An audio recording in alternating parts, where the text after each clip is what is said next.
I am Terry Ikumi. Welcome to the Gavel. The annual recess of federal lawmakers came to an end on the 14th of September. First, lawmakers in both chambers of the National Assembly were presented with a communication from President Muhammadu Buhari requesting their approval to borrow $4 billion and 710 million euros. Now, so far, the president's loan requests have been speedily approved by this 9th National Assembly.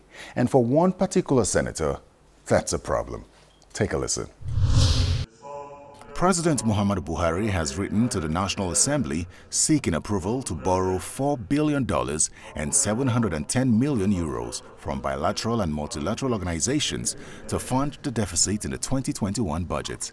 Will expedite the process to ensure. According to the letter which was read on the floor of the Senate and House of Representatives, the loan request is an addendum to the 2018 to 2020 borrowing plan of the federal government. President Buhari, who is also seeking approval for grant component of $125 million, further explained that the need to borrow more funds is to meet emerging needs and ensure that all critical projects approved by the Federal Executive Council as at June 2021 are incorporated.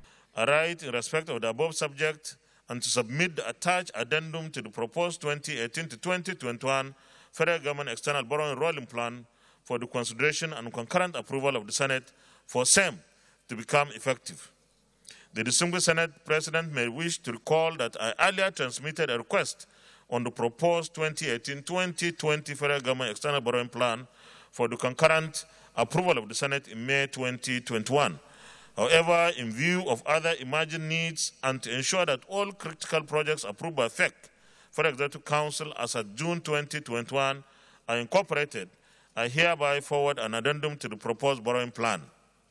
The projects listed in the addendum to the 2018-2021 Federal Government External Borrowing Plan are to be financed through sovereign loans from the World Bank, French Development Agency, China Exim Bank, International Fund for Agricultural Development, IFAD, Credit Suisse Group, and Standard Chartered China Export and Credit in this total sum of USD, American dollars, $4,476,863 plus Euro 710 million and grant component of USD $125 million.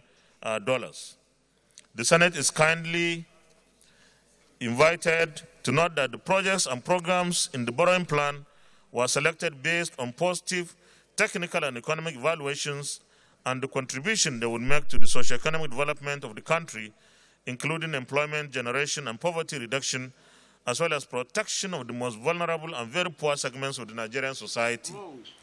Meanwhile, Senator Aline Dume has faulted the federal government's borrowing plans, stating that there is little or nothing to show what the loans received so far have been used for. Senator Dume is also dissatisfied with what he describes as speedy approvals of the loans by the Senate. The Senate, by the definition, is house of deliberation.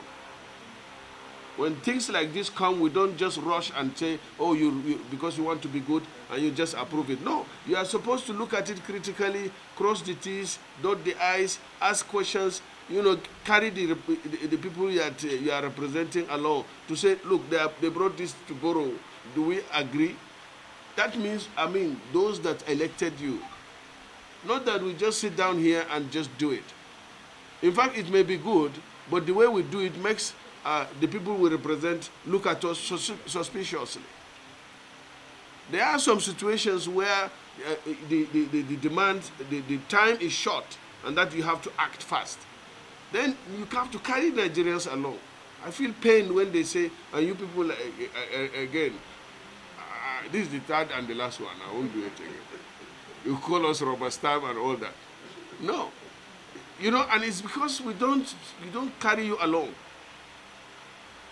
If, for example, there's an opportunity that is for 1 week and the Senate needs to approve something, and when we need to get it for Nigeria, we can do it in 24 hours because of the need and the emergency.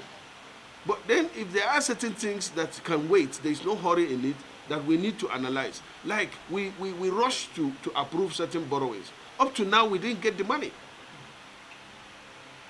So why did we rush? Now let's take a look at the first 2 days of resumption in both chambers. Now, while the President of the Senate commended the National Assembly for being largely responsible for turning around the economic fortunes of the country by ensuring early passage of the 2020 and 2021 budgets, the Speaker of the House of Representatives sounded a strong warning to those he described as miscreants and criminals masquerading as separationist activists in the south, east, and west of Nigeria. Now, both men made the statements as part of their welcome address to lawmakers who had just returned from 8 weeks of recess. Federal lawmakers resumed plenary after adjourning for 8 weeks for their annual recess. During this time, a member of the House of Representatives, Omolafe Adedayo from Ondo State, passed away, and as is customary, both chambers had to adjourn. However, before the adjournment in the Senate, President of the Senate, Ahmed Lawan, read his welcome address, highlighting the successes recorded so far by the 9th Senate. Distinguished colleagues, before we embark on our recess, we had accomplished the targets that we set for ourselves. We passed the Petroleum Industry Bill, PIB, and also passed the Electoral Act Amendment Bill 2021. These were landmark legislations targeted at enhancing the oil and gas sector in our country and improving the electoral system in our dear nation. Distinguished colleagues, as we are all aware, Mr. President assented to the Petroleum Industry Bill on 16 August 2021, making it an act of parliament. Also, the President has set up an implementation committee to start the execution of the provisions of the Petroleum Industry Act. I want to take this opportunity to urge the implementation committee to expedite action so that our country will start to reap the benefits of the law. It is equally important that our committees on petroleum downstream, petroleum upstream, and gas to start oversight on the implementation of the Petroleum Industry Act with a view to ensuring that the Senate discharges its critical mandate of compliance with the contents and dictates of the law. Distinguished colleagues, both the Senate and the House of Representatives passed the Electoral Act Amendment Bill in July 2021.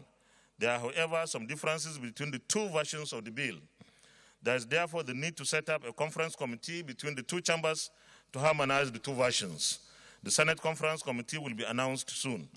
We'll expedite the process to ensure that the National Assembly is able to transmit the harmonized version to the President for his assent. Both chambers have done a great and patriotic job to increase the integrity and transparency of our electoral processes and procedures through these amendments. Distinguished colleagues, our commitment to the review of the 1999 Constitution as amended is resolute.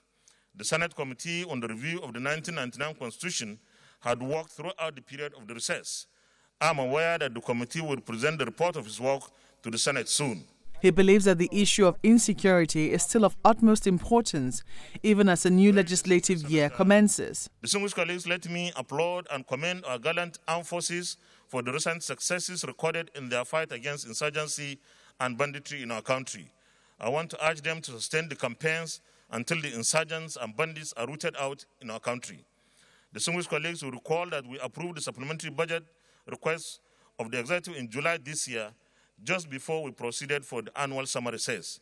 The National Assembly approved over 800 billion naira for our security and intelligence agencies. While that provision was appropriate and indeed necessary, we should sustain the trajectory of increase in funds and resources to the security sector. Therefore, we should consider a ramp-up of more resources for our security agencies in the 2022 appropriation. This also requires that our defense and intelligence-related committees step up their oversight on the agencies. Meanwhile, Speaker of the House of Representatives, Femi Gbajabiamila, during his welcome address, issued a note of warning to persons whom he described as miscreants and criminals masquerading as separationist activists in the south, east, and west of Nigeria. According to Honorable Gbajabiamila, these separationists have emerged to wreak havoc, take lives, and commit economic sabotage against fellow Nigerians and against the state. Describing them as no different from Boko Haram and ISWAP, the Speaker says the 9th House of Representatives will respond accordingly. Thus far, we have rightly focused our national security concerns on the machinations of extremist insurgents who seek to remake our world in the image of their discredited theocracy. And bandits who maraud and terrorize whole regions for profit. We must now add to these concerns an emerging threat that presents the same clear and present danger. In the south of Nigeria, east and west, miscreants and criminals masquerading as separationist activists have emerged to wreak havoc, take lives, and commit economic sabotage against fellow Nigerians and against the state. These people, in their inclination for devastating violence against fellow citizens, their appetite for the destruction of private property, their disruption of academic activities, commerce, and industry, their propensity for defiling institutions of the state, society, and community, their refusal to engage in debate or to consider the possibility of dissenting opinions and alternative viewpoints are no different from Boko Haram and ISWAP. Given space and time, they will take our nation down the same path of destruction. The 9th National Assembly prides itself in passing some very critical pieces of legislation, such as the Petroleum Industry Bill, which has been signed by the President, and the Electoral Act Amendment Bill. There's also the public hearings on the Constitution Amendment, as well as the MTEF and FSB, which have been concluded. So what's next for federal lawmakers in the new legislative year? We have a myriad of problems confronting this country and its citizens. Poverty is on the rise, you're very aware. And very many Nigerians can hardly afford 2 square meals a day today. And so I think that notwithstanding the nearness of election, the Senate should be able to continue to cause its legislative interventions in ensuring that Nigeria exists, Nigeria is secure, and of course that the average Nigerian has reason to believe that he has a government. We will build on from where we stopped. This is a new session, and certainly there is quite a number of more pressing and so sensitive legislation that the House of Representatives, by our agenda, the legislative agenda, will take very seriously as well. The budget apparently will take our attention. It's coming up soon. And we need also to tidy up some of the issues surrounding the Electoral Act, which of course you know, so we have some discrepancies that we have to harmonize with the Senate. And so many other things that comes up. Definitely the 9th House of Representatives will do our best, like we started, but never forget, it will be in the overall interest of the people and under a complete harmony and seamless relationship with the executive arm of government. That we will never miss. I don't think that whether election period or no election period will affect our operation. We've been voted into office to be here for 4 years. And the essence of voting us into office is to represent the people of Nigeria, make good laws, give robust oversight, check where there are imbalances, and also be able to track down anything that is very inconsistent in terms of fighting corruption, and also where there is need for us to come to the aid of government by way of either resolution or by way of course, the law again, to help tackle the insecurity, the unemployment that is pervading us in the country. The legislators will be up and doing. We will not be affected by anything because it does not affect us. The National Assembly may also consider wading into the controversy surrounding the value-added tax, which is currently on the residual list. Welcome back to the Gavel. During Thursday's plenary in the House of Representatives, a member of the People's Democratic Party defected to the All Progressives Congress, prompting quite some strong words from the minority leader.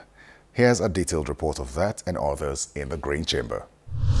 I hope there are no amendments. One of the highlights of Thursday's plenary session in the House of Representatives was the defection of yet another lawmaker from the main opposition People's Democratic Party to the majority All Progressives Congress. This letter just came to my attention. It's from Rep. Chisholm Promise Dike. Notice of defection from People's Democratic Party to All Progressive Congress. I write to notify you and the entire House of Representatives of my decision to defect from PDP to APC. Sir, I make this notification in fulfillment of the provisions of Section 68(1)(g) of the 1999 Constitution of the Federal Republic of Nigeria as amended, and other laws precedents and facts enabling me in that behalf, owing to division and constant crisis in People's Democratic Party. Secondly, I am moved and persuaded by APC leadership coordination in Nigeria, as exemplified by the Right Honorable Speaker. Your leadership has been accommodating across parties in the House. I and my constituents are therefore convinced that APC is the right political party for us. Can you come and meet your new leader?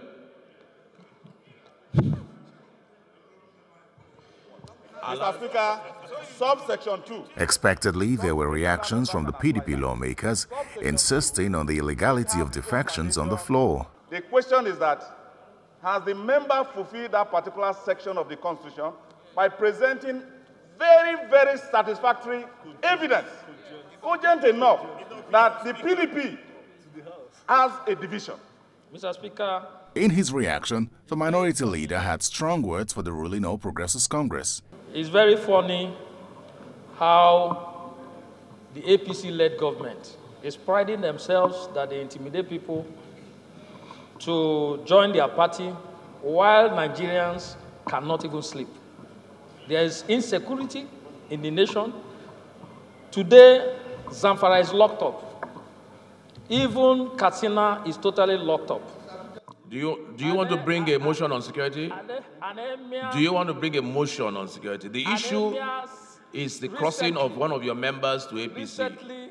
Recently, just installed, has been kidnapped. This clearly shows that APC-led government is leading the nation very bad. Meanwhile, the House is raising concern over an alleged lopsidedness in the Federal Character Commission. Cognizant that the current chairman of the commission and the reappointed secretary are from the same zone. Also cognizant that the chief commissioner of the Public Complaints Commission and secretary of the commission are from the same part of the country. Notes that the Federal Character Commission is one of the agencies of the federal government with the responsibility to promote, monitor, and enforce compliance with the principles of proportional sharing of all bureaucratic, economic, and political positions at all levels of government. The House of Representatives is calling on the federal government to curtail the spread of cholera in the country. This is sequel to a motion by Abubakar Yalaman, which drew the attention of the House to a report that within 1 month of the cholera outbreak in Jigawa State, the state has recorded over 2,000 cases of the disease and over 30 deaths. Worry that Malamadori Kaugama Federal Constituency is surrounded by water which aided the spread of cholera, a waterborne disease, those calling for intervention of the Federal Ministry of Health, the National Primary Health Care Development Agency, and other relevant health-related authorities. Concerned that the cholera outbreak is not easing in the federal constituency despite the effort by the state government, as the statistics have risen to over 10,000 cases in the last 4 months, with over 295 deaths recorded, especially in Jigawa State.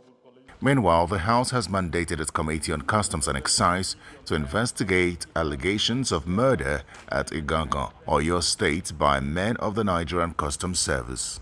The House also notes that the attackers dressed in Nigerian Customs Service and Nigerian armed uniforms drove on high speed into the communities in a convoy of 2 Toyota Hilux and 1 Toyota Sienna bus, and without any provocation from the residents, shot sporadically in built-up areas, killed 1 Murtala Gasa, the Amotekun commandant in the Barabas Central and Local Government area at Ibora, killed 2 passers-by at Iganga and 1 person at Ayite, leaving several residents with life-threatening gunshot injuries.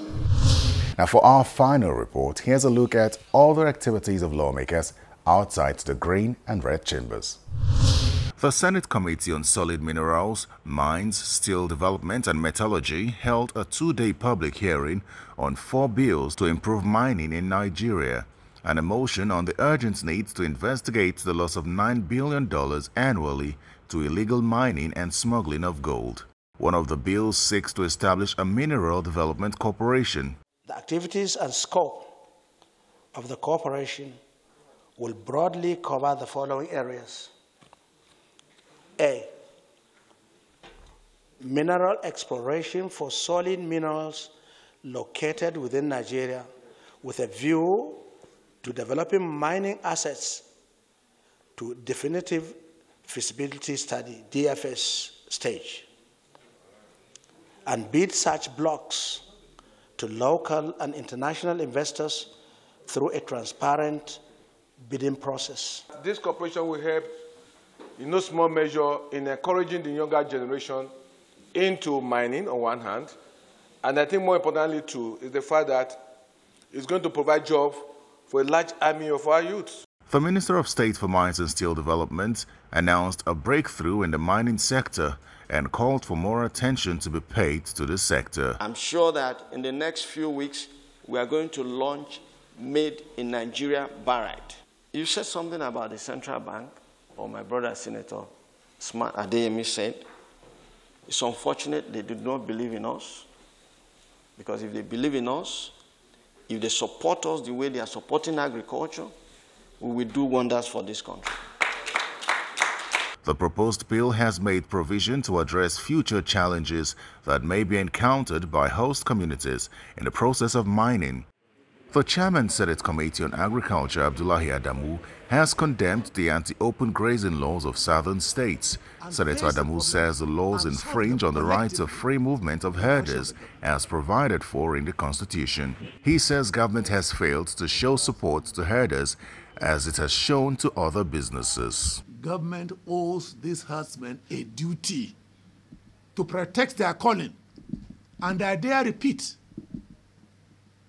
that if you go to Wuse Market here, or any of the big markets in Abuja, you will see how people how federal government has provided Abuja municipal councils and the Federal Ministry of, what do you call it? Of the FCT, Federal Capital Territory. How many or how much infrastructure investment is there? You have corner shops all over the place. You go into the market, the roads are tarred, there's electricity, there's water supply, there are conveniences for toilets. These are for Nigerians. These herdsmen are Nigerians.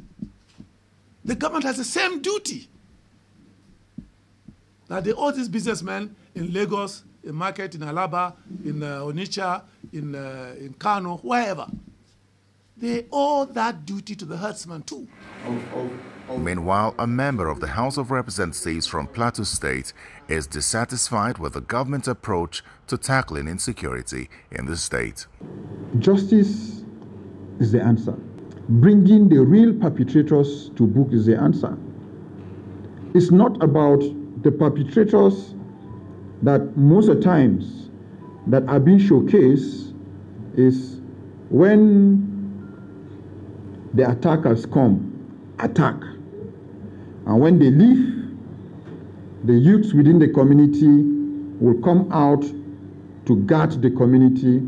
Those are the people that at the end of the day are being arrested because they come out to defend themselves. So as long as we don't channel and look at the real problem, and we try to be politically correct in saying that this thing is like this thing is like this, just for us not to be able to offend any political leader or any godfather somewhere or somebody somewhere, then the next generation will still meet this crisis that we call it crisis up till now. And that's the Gavel this week. Thanks for watching. I'm Terry Ikumi. Goodbye.